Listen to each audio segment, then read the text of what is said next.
श्रीकृष्णचरणकमलेभ्यो नमः। श्रीमद्भगवद्भक्तेभ्यो नमः। गोस्वामी श्री नाभाजी कृत श्री भक्तमाल प्रथम खंड हम श्रवण कर रहे हैं और आज यज्ञ पत्नियों का प्रसंग हम श्रवण करने वाले हैं। एक दिन बलराम सहित श्री कृष्ण ग्वाल बालों को साथ लेकर श्री मधुवन में गए। वहां पहुंचकर सब बालक बड़ी स्वतंत्रता से अपनी गौएं चराते हुए विचरने बिहरने लगे। खेलते खेलते वह थक गए, उन्हें भूख प्यास सताने लगी।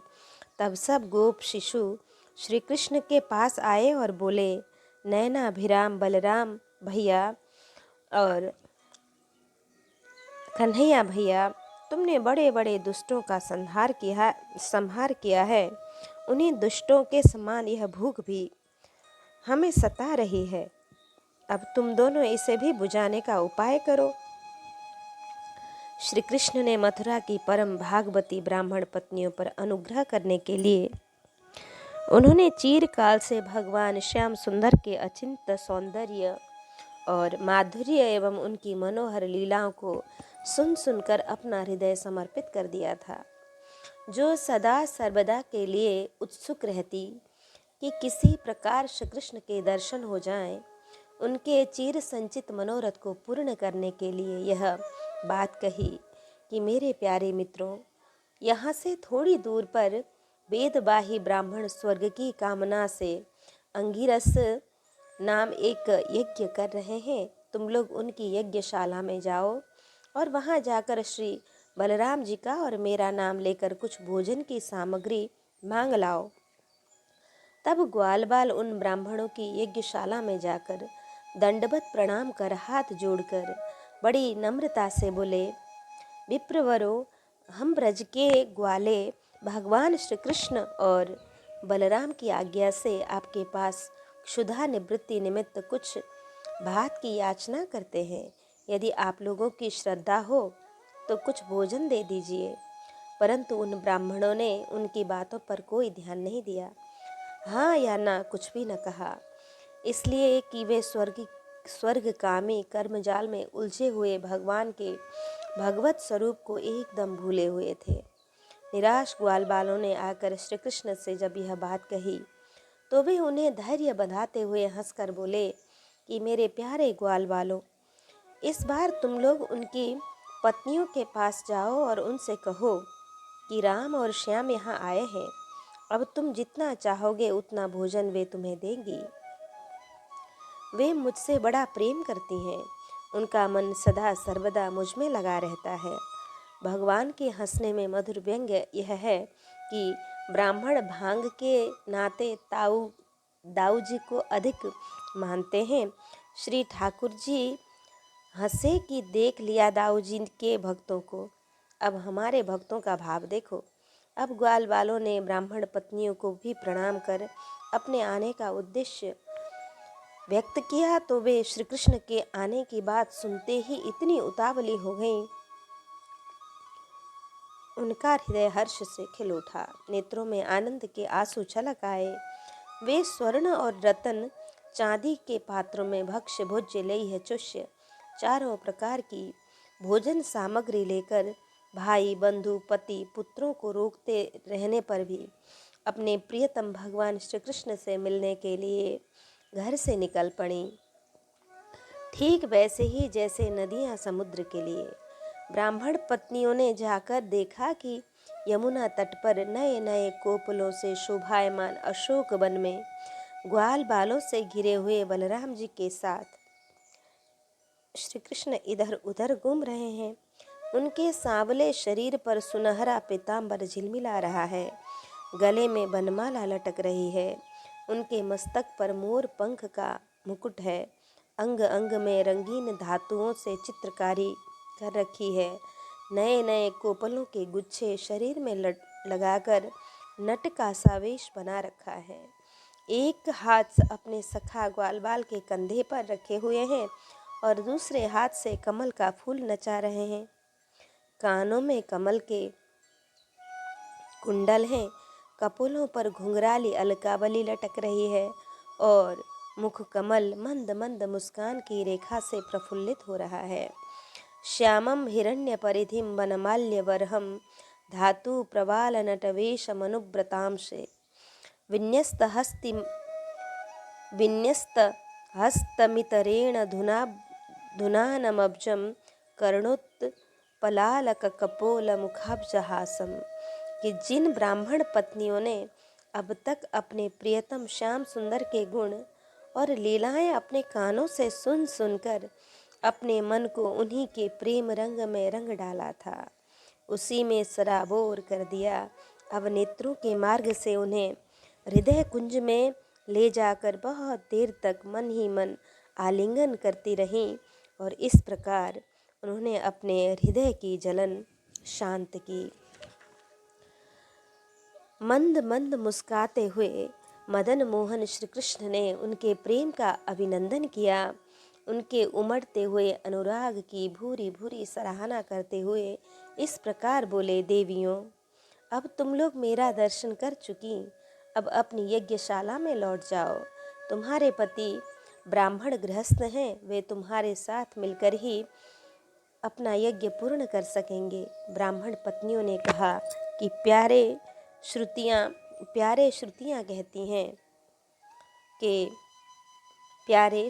कहती हैं कि जो एक बार भगवान को प्राप्त हो जाता है उसे संसार में नहीं लौटना पड़ता।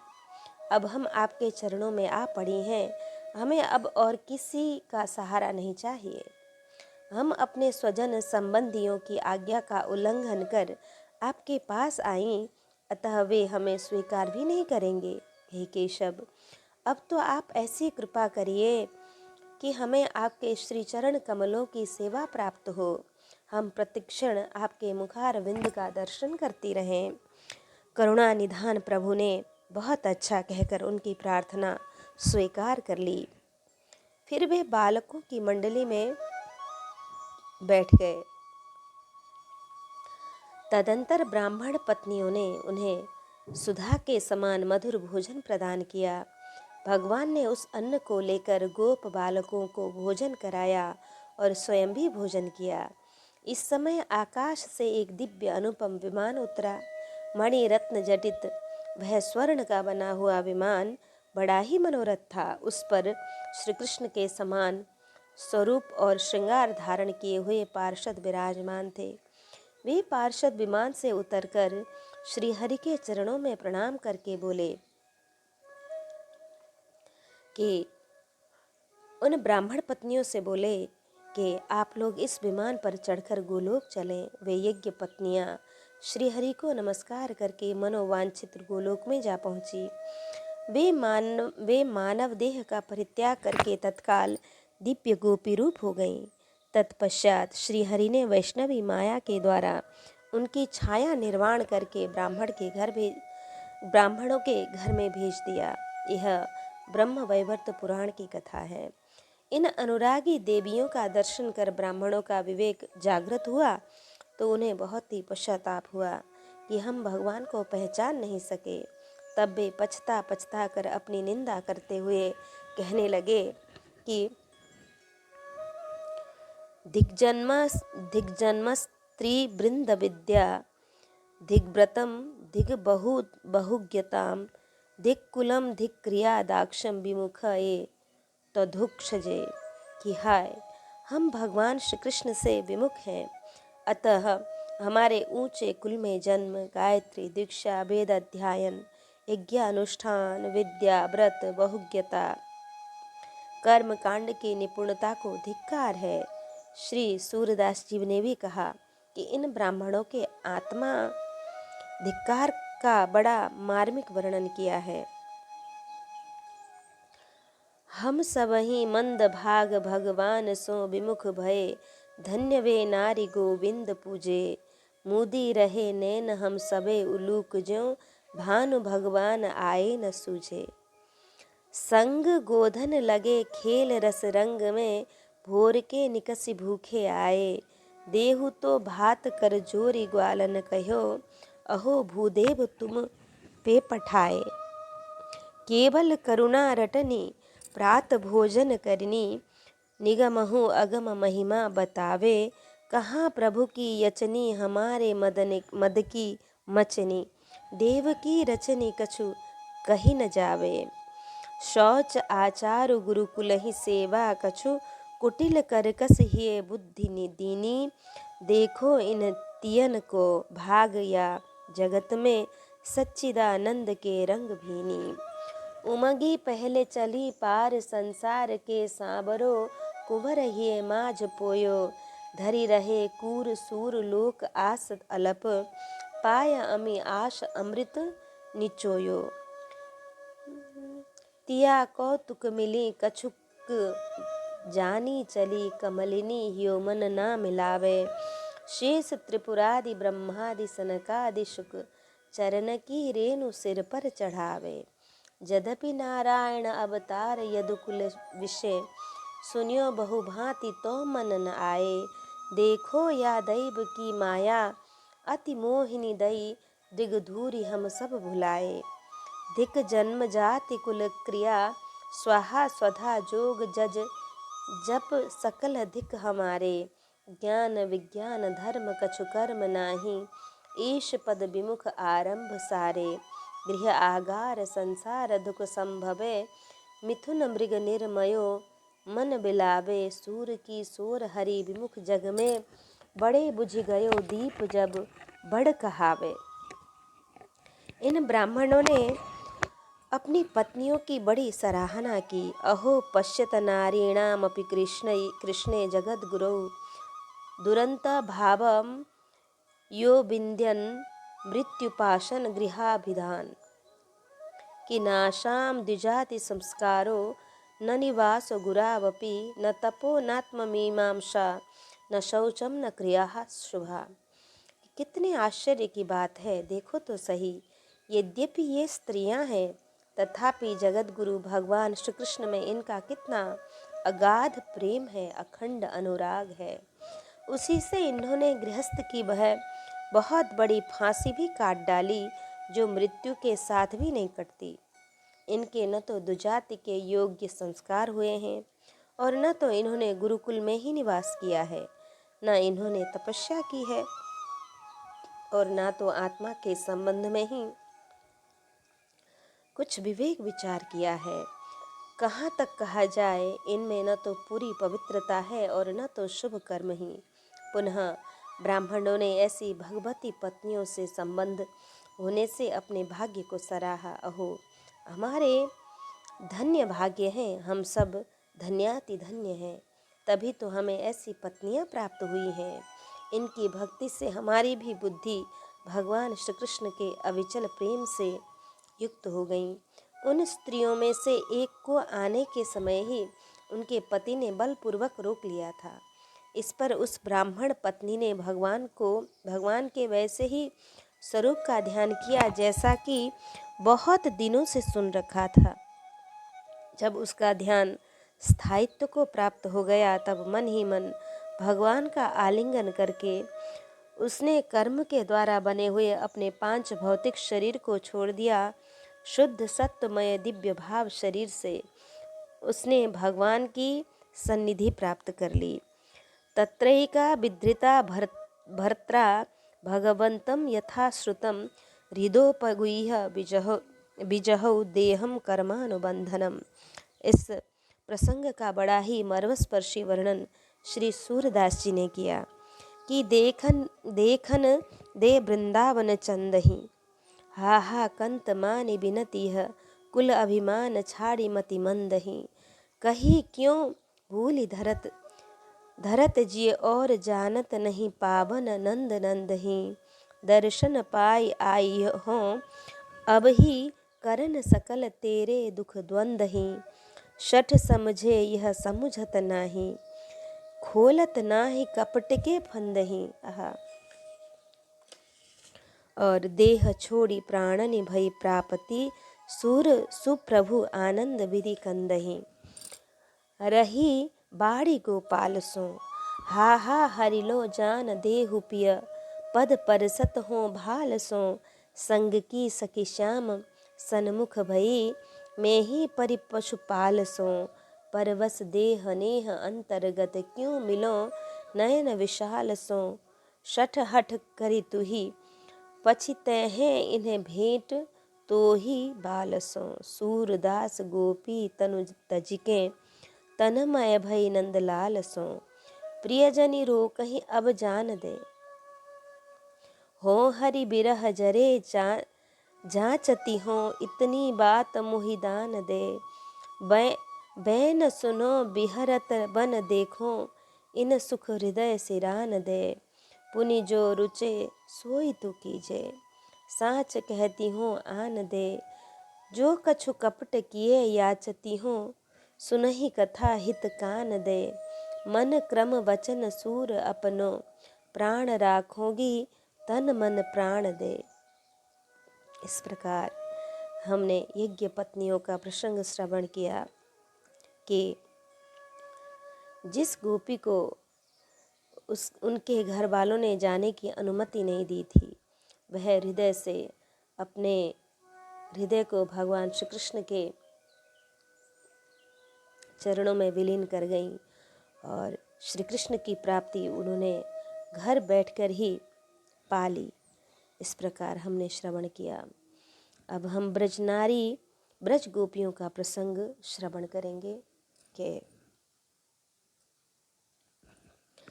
या दोहने बहनने मथनोपलेन पेंखेंख नारभरुदितो क्षणमार्जनादौ गायन्ति चैनमनुरक्तधियो श्रुकण्ठ्यो धन्यः ब्रजस्त्रिय उरु क्रमचित्तयानः।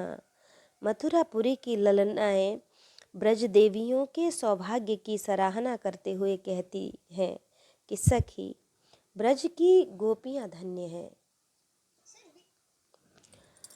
निरंतर श्री कृष्ण में ही चित्त लगा रहने के कारण, प्रेम भरे हृदय से आंसुओं के कारण गदगद कंठ से वे इन्हीं की लीलाओं का गान करती रहती हैं। वे दूध दुहते, दही मथते, धान कुटते, घर लीपते, बालकों को झुला झुलाते, रोते हुए बालकों को चुप कराते, उन्हें नहलाते धुलाते, घरों को झाड़ते बुहारते, कहाँ तक कहें सारे कामकाज करते समय श्री कृष्ण के गुणों में के गान में ही निमग्न रहती हैं। गोपियों के प्रेम की प्रथम किरण का दर्शन होता है सूतिका गृह में ब्रजेंद्र गेहिनी यशोदा की गोद में। नील सरोरुह नीलमणि नील निर्धर श्याम नयनाभिराम श्री कृष्ण को देखकर कहती हैं कि अहो शिरसि धारये नयनयोर्मुहु स्पर्शये हृदि प्रचुर मर्पये हृदय मध्यमावेशये इदं विविधं भावनं भृतमतीत्य विचिक्षिषा बलाद्वरदृशां दृशां विषयतामनैषि दमुम कि हा अहा मैं तो लाल को सिर पर धारण करूंगी। दूसरी बोली, मैं तो बारंबार नेत्रों का ही स्पर्श करूंगी। तीसरी बोली, मैं तो अपने हृदय पर दृढ़ता पूर्वक धारण करूंगी। चौथी बोली, बहन मैं तो हृदय के बीच में स्थापित कर लूंगी। पुनः इनकी प्रबल दर्शन इच्छा ने सभी भावों का अतिक्रमण कर इन ब्रजलताओं को, इस बालकों को देखने में लगा दिया, अर्थात ये अपलक नेत्रों से दर्शन करने लग गईं। श्री कृष्ण की कल्याण कामना से गोपियों ने भूरी भूरी आशीर्वाद दिया। यह तत्सुख सुखित्व का श्री गणेश है। प्रथम दर्शन में ही उनके मन और दृष्टि इनके नहीं रह गए। वे अहर्निश श्री कृष्ण में मन लगाए उनका मंगल विधान करती रहती। जिस समय बाल कृष्ण ने पूतना का संहार किया, गोपियों ने प्रेमवश भगवान के विविध नामों द्वारा श्री कृष्ण के अंगों की सब प्रकार से रक्षा की। इति प्रणयबद्धा भी गोपी भी कृतरक्षणम। श्री कृष्ण के प्रति गोपियों के इस सहजानुराग का परिणाम यह हुआ कि जाकी माया वश बिरंच शिव नाचत पार न पायो। करतल ताल बजाई ग्वाल युवतिन सोई नाच नचायो। भगवान की इस भक्त वश्यता का बड़ा सरस वर्णन श्री सूरदास जी ने किया है कि देत कर ताल बेलाल गोपाल सो पकड़ी ब्रज बाल कपि जो नचावे। को कहे ललन पकराव मोही पावरी, कोई कहे लाल बलि लाओ पीढ़ी। कोई कहे ललन गहाब मोही सोहनी, कोई कहे लाल चढ़ी जाऊं सीढ़ी। को कहे ललन देखो मोर कैसे नचे, को कहे भ्रमर कैसे गुंजारे। को कहे पौरी लगी दौड़ आवे, लाल रीझी मोतिन के हार बारे। जो कछु कहे ब्रज बधु सोई सोई करत, तो तरे वैन बोलती सुहावे। रोए परत वस्तु जब भारी न उठे, तबे चूम मुख जननी उरसों लगावे। देन कही लोनी पुनि चाही रहत बदन हसी, स्वभुज बीच लैले कलोले। धाम के काम ब्रज बाम सब भूली रही, कान बलराम के संग डोले। किशोर गिरिधर न मधु चरित मधुपान के, और अमृत कछु आन लागे। और सुख रंग की कौन इच्छा करे, मुक्ति हूँ लोन सी खारी लागे। कि बाल कृष्ण एक दिन मैया से माखन के लिए मचल रहे थे। एक ब्रजगोपी सुन रही थी। उस समय उसके हृदय में भाव तरंगे उठती हैं कि सूर्य के शब्दों में इसको आस्वादन करें कि मैयारी मोही माखन भावे, मधुमेवा पकवान मिठाई मोही नहीं रुचियावे। ब्रज युवती इक पाछे ठाड़ी, सुनती श्याम की बात। मन मन कहती कबहूँ अपने घर देखो माखन खात।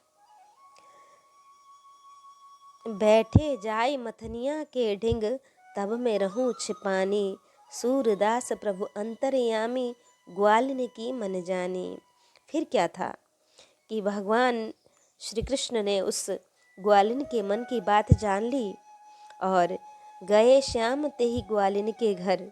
उसका जन्म जन्म का चिर संचित मनोरथ पूर्ण हुआ।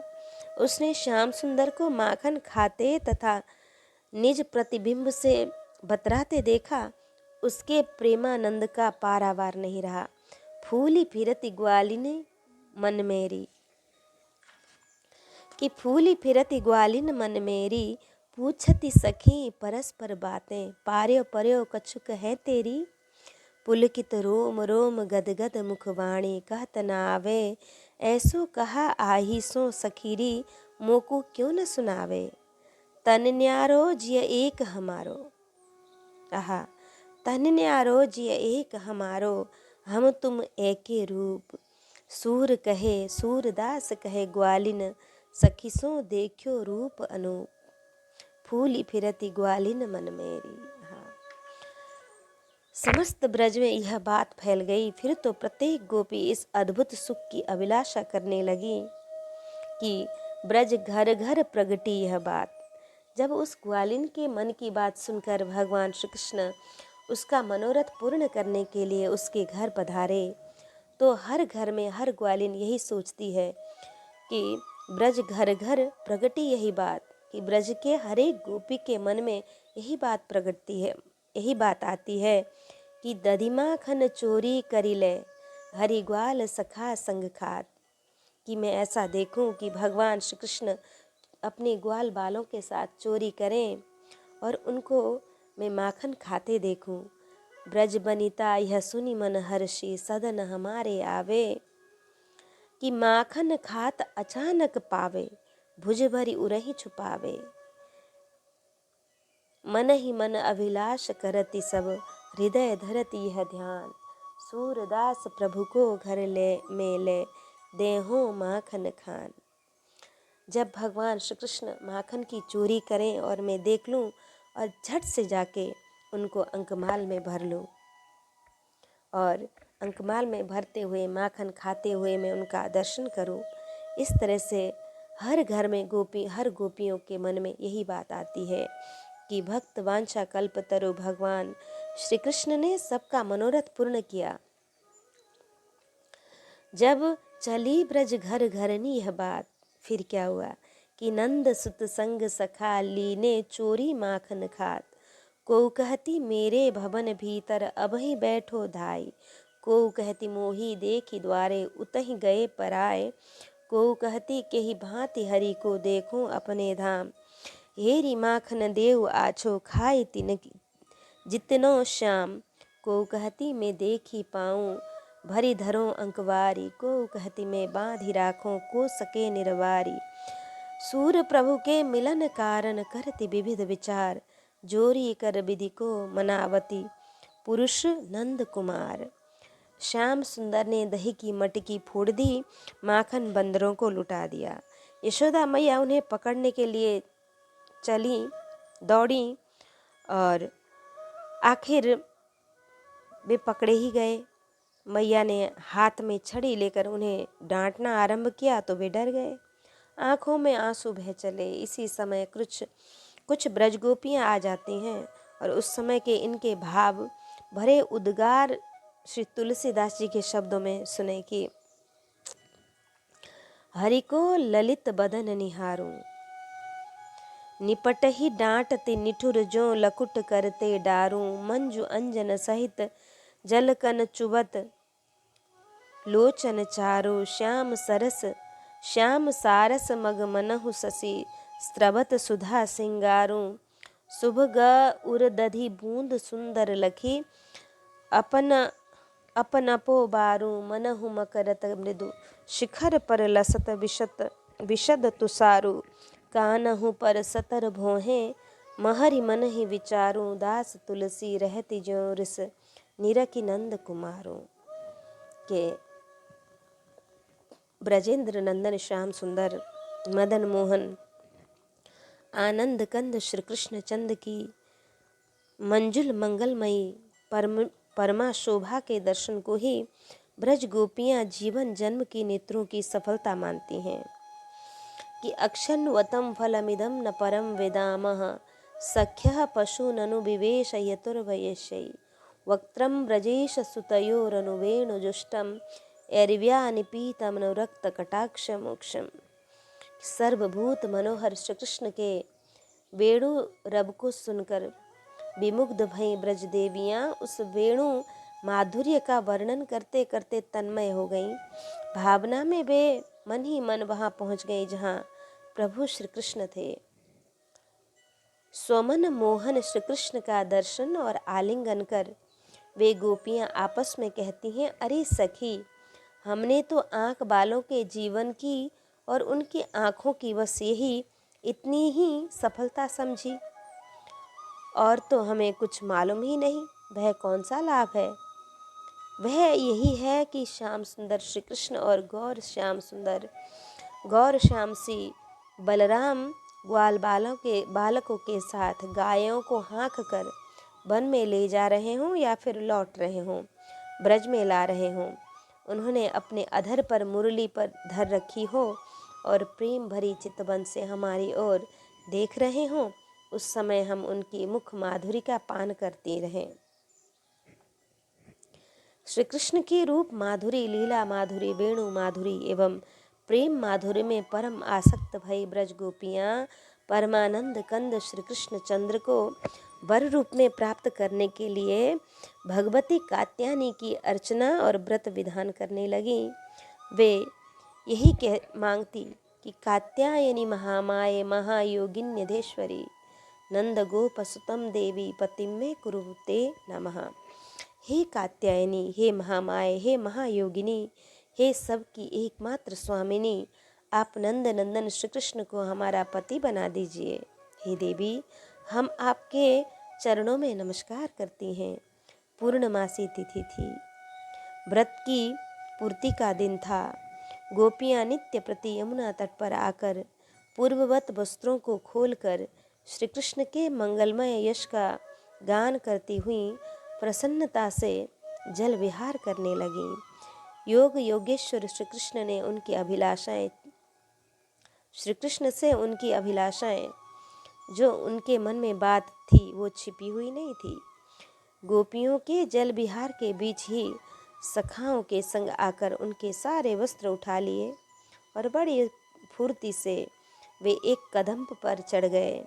एक बात ध्यान रखने की है कि श्री कृष्ण ने गोपियों के चीरहरण के साथ साथ उनकी लज्जा एवं अहमता का हरण कर लिया। वस्तुतस्तु प्रेम की प्राप्ति में आवरण लज्जा एवं अहमता बाधक है। प्रीति तहाँ पर्दा नहीं, पर्दा तहाँ प्रीति, प्रीति करे पर्दा करे तुलसी यह रीति। चाह चाहे प्रेम रस राखा चाहे लाज, नारायण प्रेमी नहीं बातन को महाराज। कि इसलिए कहा गया कि लाज के ऊपर गाज बरों, ब्रजराज मिले सोई काज करोरी। परम प्रेम पूरन दो भाई, मन बुद्धि चित्त अहमिति बिसराई।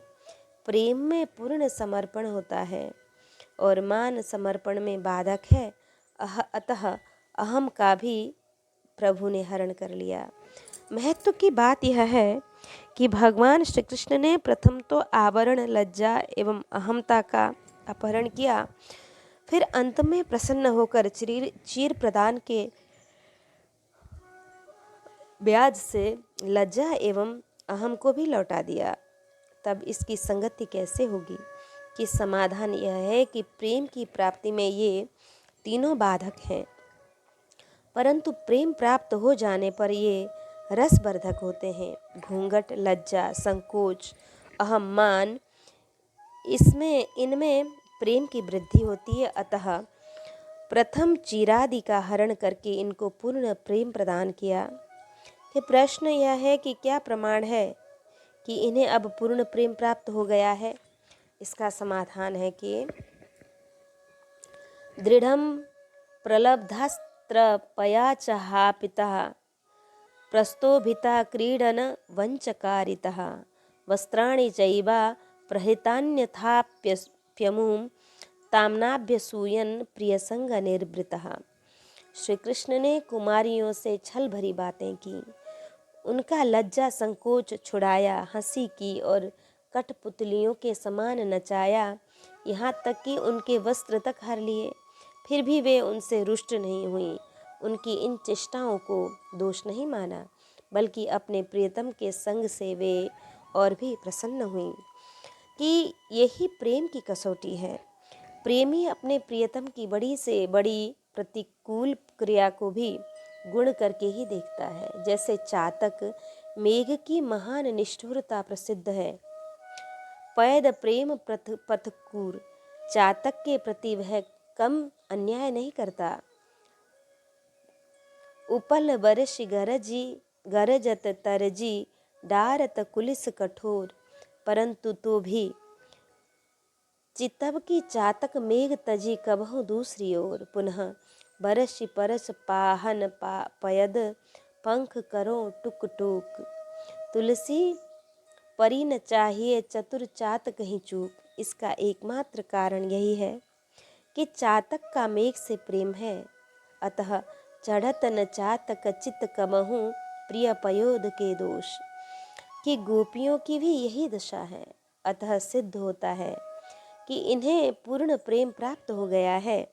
इसलिए भगवान ने पुनः चीरादि लौटा दिया, क्योंकि अब ये रस पोषक होंगे। पश्चात रसिक शेखर श्री कृष्ण ने उन अनुरागवती ब्रजबालाओं को उनके भावानुसार सुख संवर्धन न करने वाले ये वचन कहे कि कुमारियों, अब तुम अपने अपने घर लौट जाओ, तुम्हारी साधना सिद्ध हो गई।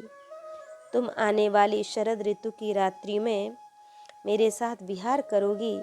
सतियों, इसी उद्देश्य से तुम लोगों ने यह व्रत और कात्यायनी देवी की पूजा की है। महारास की महामंगलमयी शरद पूर्णिमा की रात्रि में रसिकेंद्र चूड़ामणि श्री कृष्ण के मधुर मुरली रव को सुनकर सुधि बिसराए ब्रज बधुएं सावन की सरिता की तरह बिना किसी अवरोध के परम प्रियतम श्री श्याम सुंदर के समीप जा पहुंची और सुनत चली ब्रजबधु गीत धुनि के मार्ग गही, भवन भीति द्रुम कुंज पुंज कितहु अटकी नहीं। सावन सरित न रुके करे जो, जतन को अति कृष्णा गहे, जिनके मन ते क्यों रुकही अगम गति। कि रसघन श्री कृष्ण ने उनके प्रेम पुंज को प्रकाशित करने के लिए सामान्य धर्म का उपदेश करते हुए घर लौटने को कहा।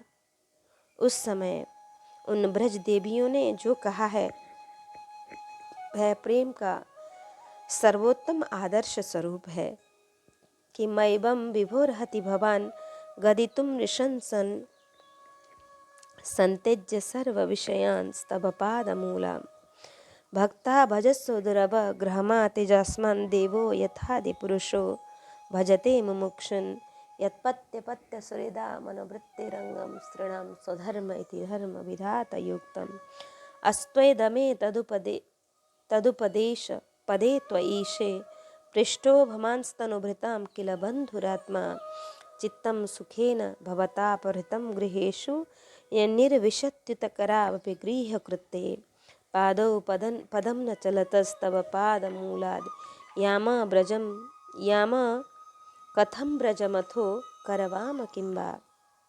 कि प्यारे श्याम सुंदर, तुम घट घट व्यापी हो और हमारे हृदय की बात जानते हो। तुम्हें इस प्रकार निष्ठुरता भरे वचन नहीं करने चाहिए, नहीं बोलने चाहिए। हम सब कुछ छोड़कर केवल आपके चरणों में ही प्रेम करती हैं, इसमें संदेह नहीं कि आप स्वतंत्र हो और हठीले भी। आप पर हमारा कोई वश नहीं है, फिर भी आप अपनी ओर से जैसे आदि पुरुष भगवान नारायण कृपा करके अपने मुमुक्षु भक्तों से प्रेम करते हैं, वैसे ही हमें भी स्वीकार कर लीजिए, हमारा त्याग मत कीजिए। हे श्याम सुंदर, आप सब धर्मों का रहस्य जानते हैं। आपका कहना यह है कि अपने पति पुत्र और भाई बंधुओं की सेवा करना ही स्त्रियों का धर्म है। अक्षरशः उचित है, परंतु इस उपदेश के अनुसार हमें आपकी ही सेवा करनी चाहिए, क्योंकि आप ही सब उपदेशों के चरम लक्ष्य हैं, साक्षात भगवान हैं और आप ही समस्त शरीरधारियों की आत्मा भी हैं, सुहृद हैं और परम प्रियतम हैं। मनमोहन, अब तक हमारा चित्त घर के काम धंधों में लगा रहता था, इसी से हमारे साथ भी उनमें रमे हुए थे, हमारे हाथ भी उनमें रमे हुए थे, परंतु आपने हमारे देखते देखते हमारा वह चित्त लूट लिया। इसमें आपको कोई कठिनाई भी नहीं हुई, आप सुख स्वरूप जो ठहरे, परंतु अब तो हमारी गति मति निराली ही हो गई है। हमारे ये पैर आपके चरण कमल को छोड़कर एक पग भी हटने के लिए तैयार नहीं है, नहीं हट रहे हैं। फिर हम ब्रज में कैसे जाएं? और यदि वहाँ जाएं भी तो क्या करेंगी? भगवान श्री कृष्ण ने गोपियों के साथ विविध रास विलास किया। पुनः प्रेम पुंज वर्धन के काज ब्रजराज कुंवर पिय मंजु कुंज के में नेकु दुरे अति प्रेम भरे। उस समय की ब्रज गोपियों की विरह दशा का वर्णन करते हुए श्री नंददास जी कहते हैं, ठगी रही ब्रज बाल लाल गिरिधर पिय बुनियो निधन महानिधि पाई बहुरी जो भाई जाई भई जो होए गही बिरह बिकल तब बूझति द्रुम बेलिवन को गोपिन ने को जड़ को चैतन्य न कछु जानत विरही जन। उस समय अपने हृदयेश्वर श्री कृष्ण के विरह में गोपियों ने अनेक प्रेम प्रलाप किए हैं, जो गोपी गीत के नाम से प्रसिद्ध है। गोपी गीत के अंतिम श्लोक को यदि हम रास पंचाध्यायी का एक गोपियों के प्रेम का प्राण कहें तो अयुक्ति नहीं होगी। वह श्लोक तत्सुखम सुखित्व का ज्वलंत उदाहरण। यत्ते सुजात चरणाम्बुरुहं स्तनेषु भीतः शनै प्रियदधि महिकर्कशेषु तेनाटवी मटसिदद व्यथतेन किं स्वित् कुर्पादिभिर्भ्रमति धीर। भवदायुषां नः। तुम्हारे चरण कमल से भी सुकुमार हैं, तुम्हारे चरण कमल से भी सुकुमार हैं। उन्हें हम अपने कठोर स्तनों पर भी डरते डरते बहुत धीरे धीरे रखती हैं कि कहीं चोट न लग जाए। उन्हीं चरणों से तुम रात्रि के समय घोर जंगल में छिपे छिपे भटक रहे हो। क्या कंकड़ पत्थर आदि की चोट लगने से उनमें पीड़ा नहीं होती होगी? हमें तो इसकी संभावना मात्र से ही चक्कर आ रहा है, अचेत हो जा रही हैं। हे श्री कृष्ण, श्याम सुंदर, प्राणनाथ, हमारा जीवन तुम्हारे लिए है, हम आपके लिए ही जी रही हैं, हम आपकी हैं। श्री राम प्रेम मूर्ति श्री भरत लाल जी की भी यही दशा थी। सबसे बड़ा दुख है कि राम लखन सिय बिनु पग पनहि, करि मुनि वेश फिरहि बन बनहि। अजित वसन फल असन मही, शयन डास कुसपात, बसी तरु तरु नित सहत हिम, आपत वर्षा बात, यही दुख दाह दहै दिन छाती, भूख न बासर दीनन राती, नीदन राती, भूख न बासर नीदन राती। इससे सिद्ध होता है यह भाव प्रेम का प्राण स्वरूप है। भाववश्य भगवान ने पुनः प्रकट होकर गोपियों के प्रेम के प्रति जो कृतज्ञता ज्ञापन की है, उससे इन ब्रज सीमंतिनी जनों की प्रेम महिमा का उद्घाटन होता है कि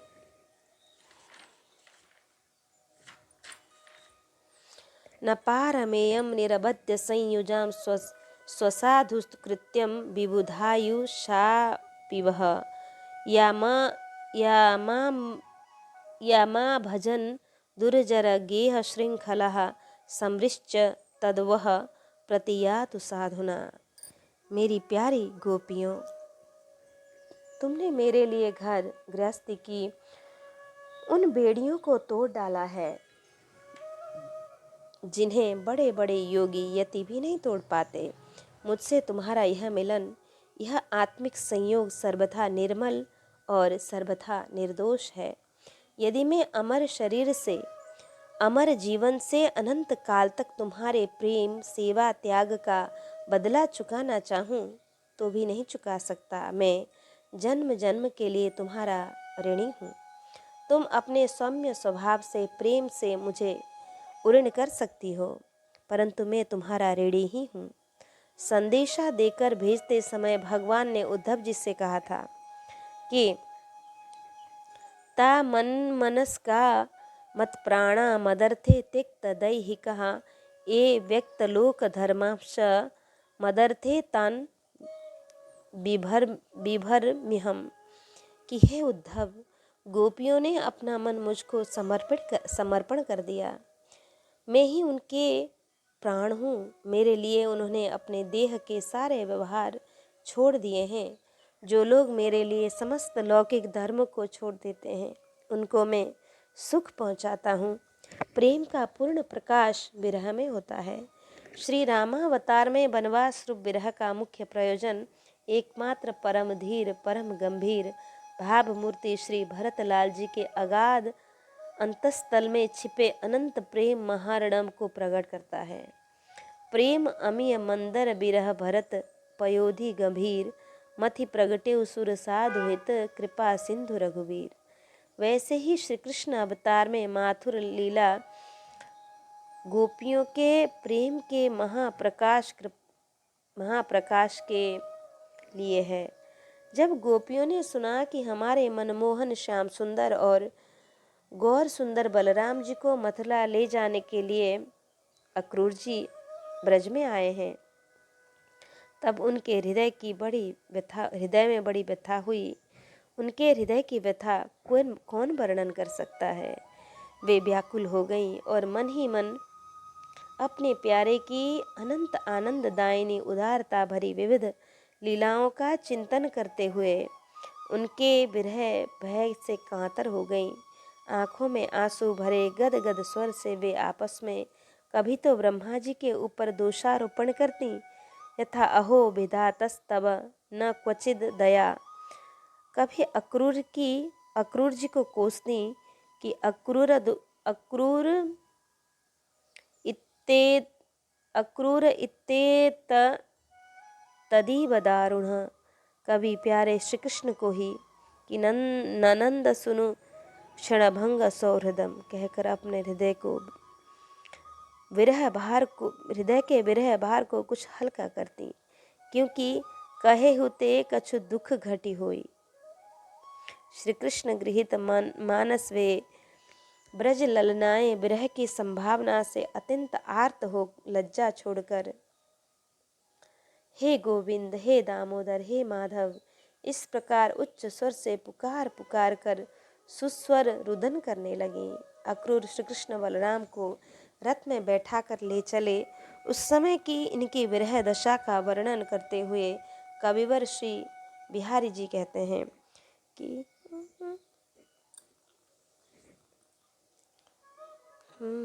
चंद्रकलादिक चंद्राबली बिहारी बाल लाडिली समेत खड़ी ललिताश विशाखा से हेरे हरि ओरे नैन जोरे मुख मोरे नाही चकित निहोरे सबे सुवर्ण सुशाखा से श्याम भय अदृश्य तब रथ सो लगाए दृग रथ न लखानो लखे ध्वजा विलासा से ध्वजा न दिखाई तब धूरी देखी धारी धीर धूरी भय लोप सो मम समूल गिरी शाखा से कि श्री कृष्ण विरह में व्याकुल ब्रजांगनाओं का बड़ा ही हृदय स्पर्शी वर्णन श्रीमद् गोस्वामी तुलसीदास जी ने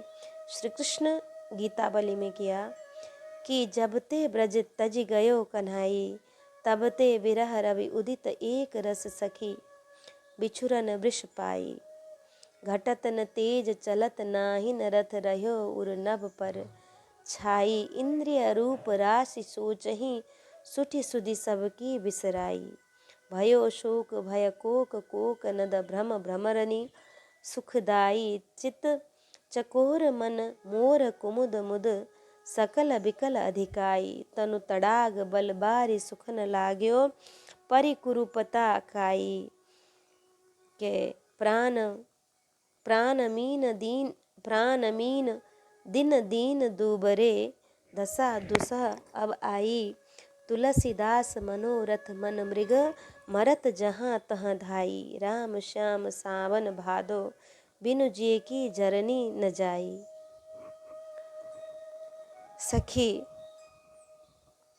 जब से श्री कान्ह कुंवर ब्रज को छोड़कर गए हैं तभी से उनके वियोग रूपी वृष राशि को पाकर विरह रूपी घोर ताप देने वाला सूर्य एक रस अत्यंत प्रचंड होकर उदित हो रहा है, न तो उस विरह रूपी प्रचंड सूर्य का ताप ही घट रहा है न उसका रथ ही आगे चलता है, अर्थात विरह का घोर ताप स्थिर हो गया है।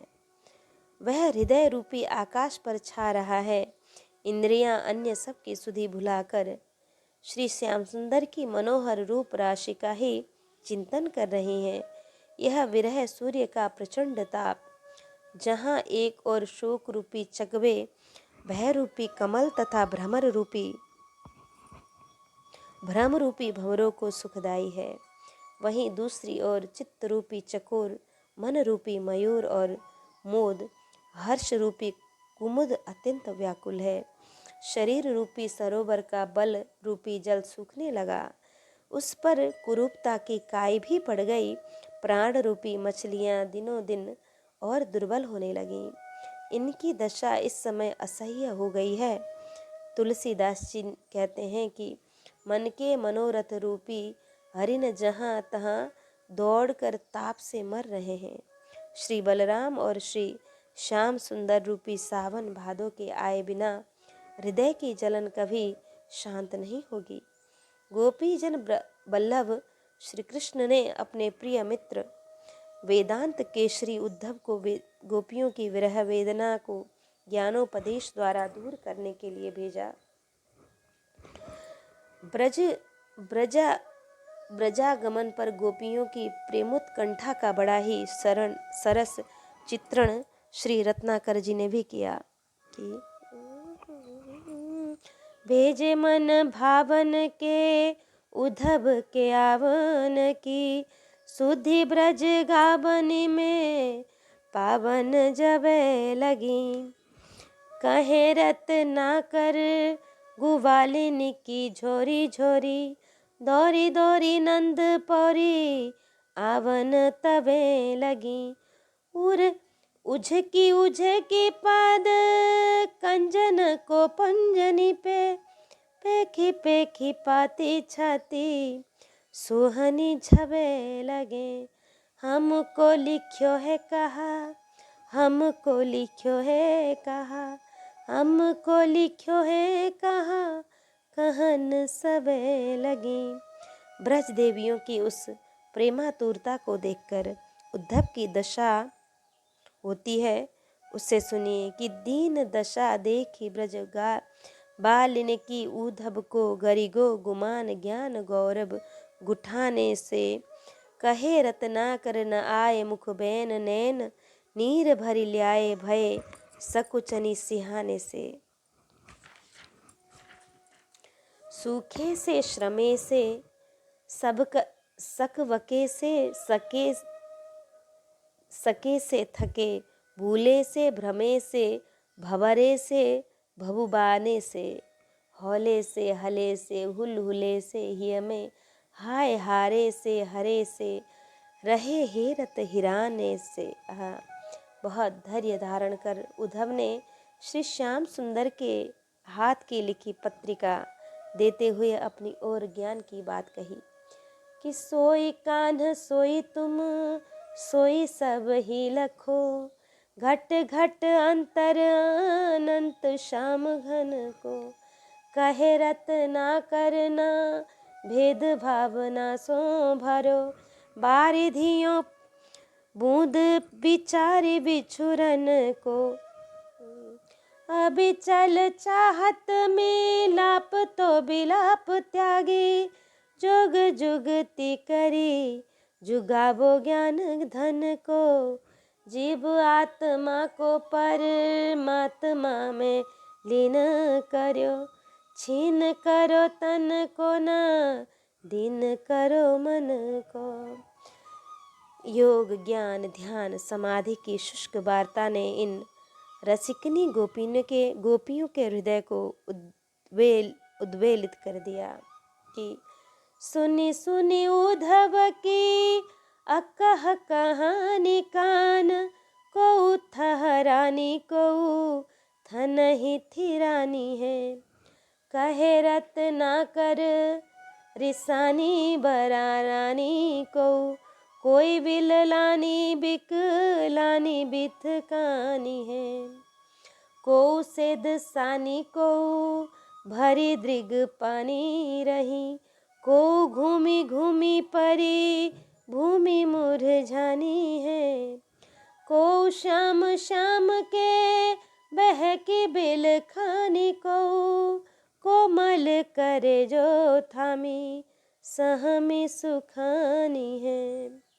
फिर जैसे तैसे अपने को संभाल कर गोपियों ने प्रथम तो पत्रिका को लक्ष्य करके प्यारे श्री कृष्ण को उपालंब दिया कि हम तो विषम ज्वर वियोग की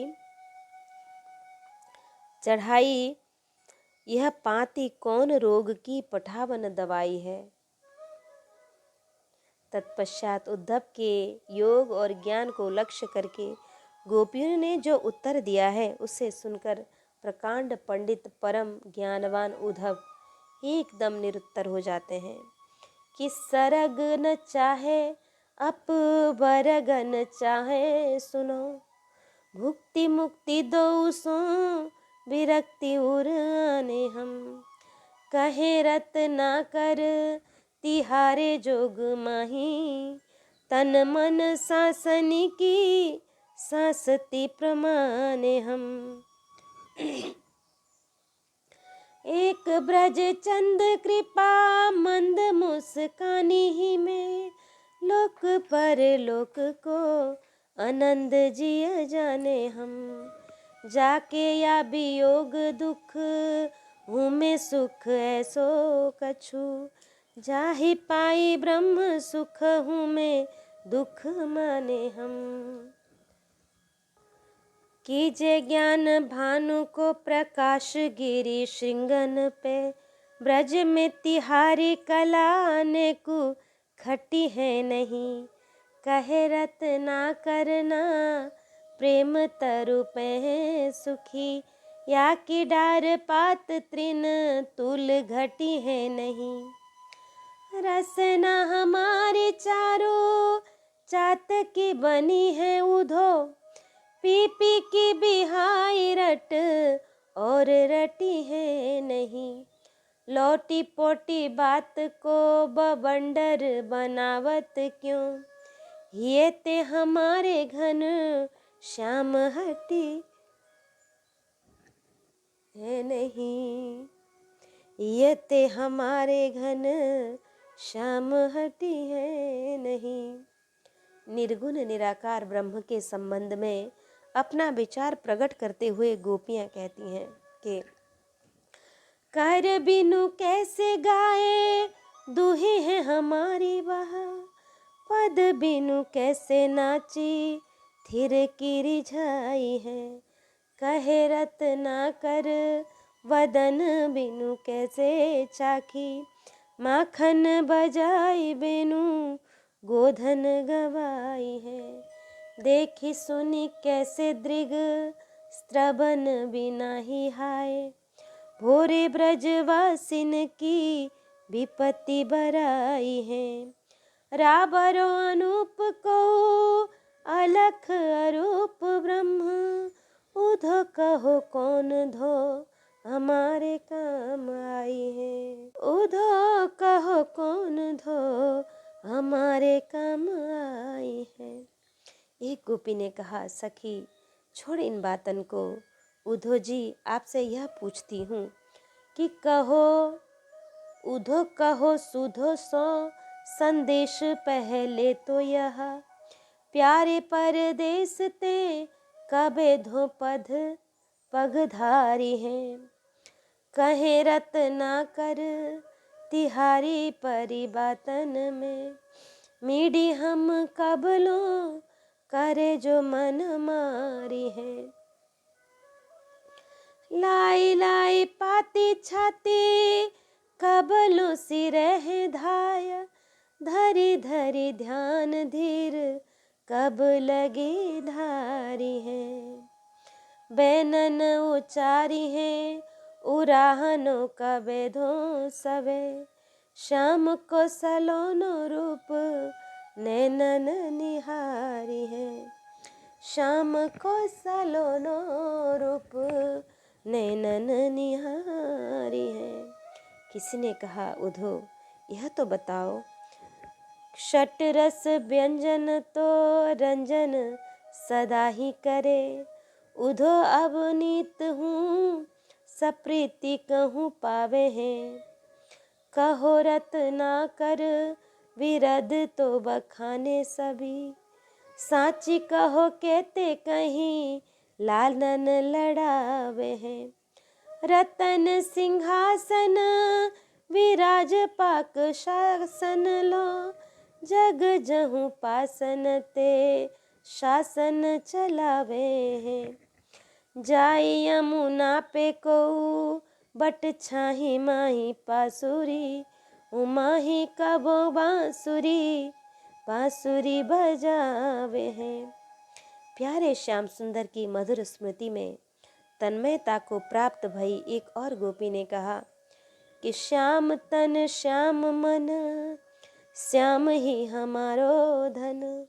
आठों जाम उधो हमें, श्याम ही सो काम है।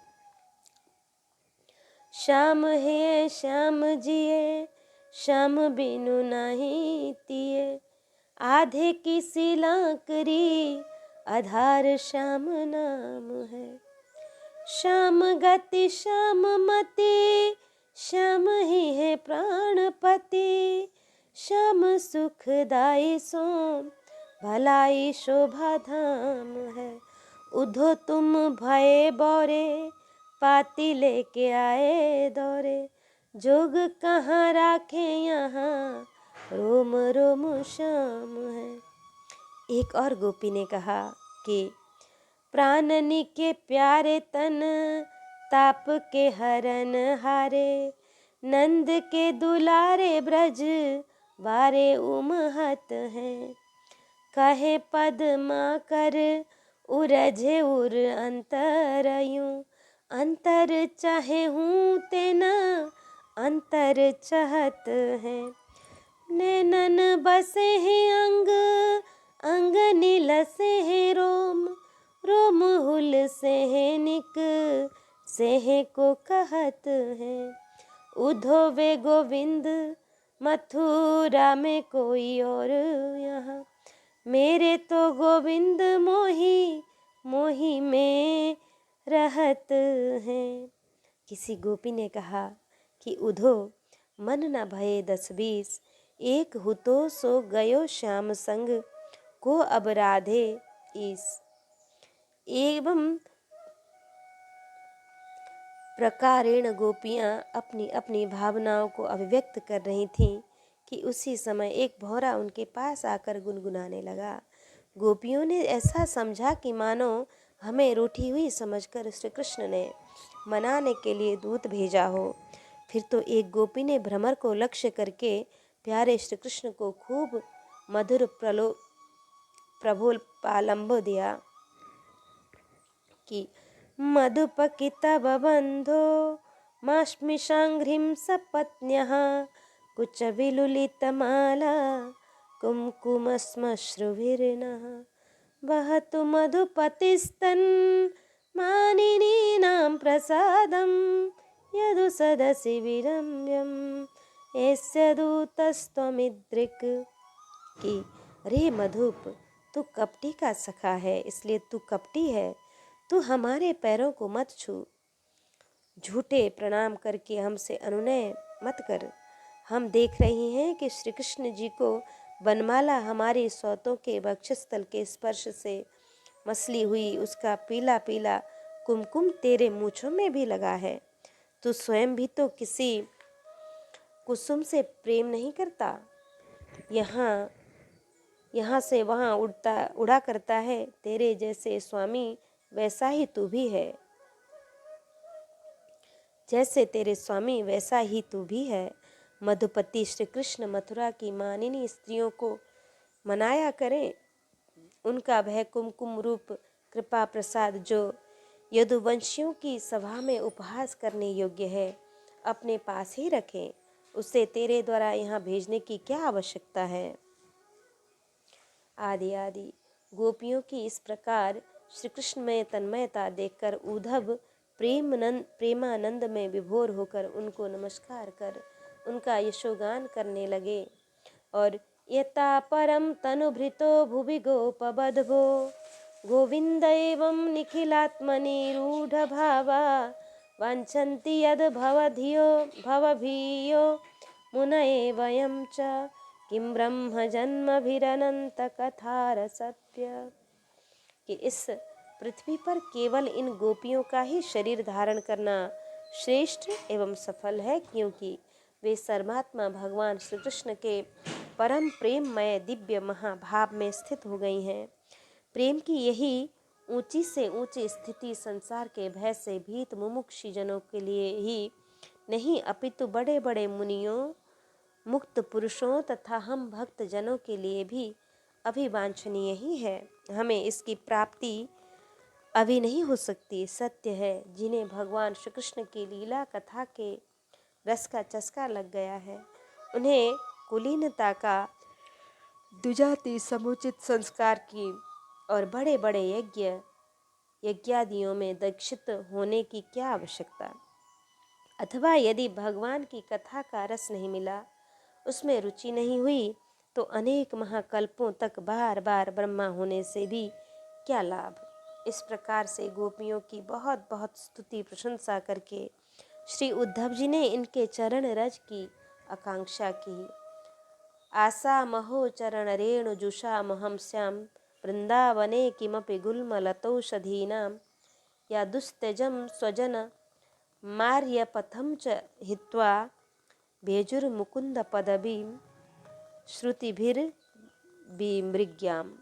रसिक शिरोमणि श्री सूरदास जी लिखते हैं कि सुनि गोपिन के वयन नेम ऊधो को भूल्यो गावत गुण गोपाल फिरत कुंजन में फूल्यो खन गोपिन के पद धरे धन्य सोई है नेम धाय धाय द्रुम भेटहि उद्धव छाके प्रेम।